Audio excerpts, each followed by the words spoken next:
நம்ம மாதரா உச்சியாவை தோக்கடிக்கிற லெவலுக்கு பவர்ஃபுல்லா இருக்கிற ஒரு 3 கேரக்டர்ஸ் தான் இந்த வீடியோல பார்க்க போறோம். வீடியோக்குள்ள போறதுக்கு முன்னாடி எல்லாம் ஒரு லைக் பண்ணிட்டு பாருங்க ஃப்ரெண்ட்ஸ். நம்ம தேர்ட் பொசிஷன்ல நகட்டோ உசுமாக்கி தான் இருக்காரு. நீ என்னடா நகட்டோவை சொல்ற, நகட்டோவெல்லாம் ஈஸியா மதரா தோக்கடிச்சிருவான்னு நீங்க சொல்லுவீங்க.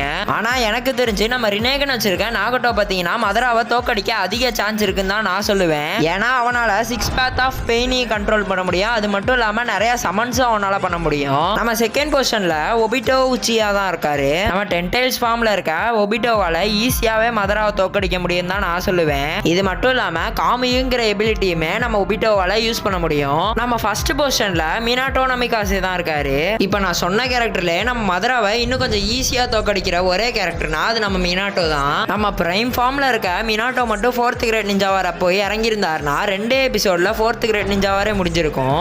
ஏன்னா மினாட்டோ பண்ண செய்கை எப்படி, மினாட்டோவை பத்தி தனியா வீடியோ போடணுமான்னு மறக்காம கமெண்ட் பண்ணிட்டு போங்க.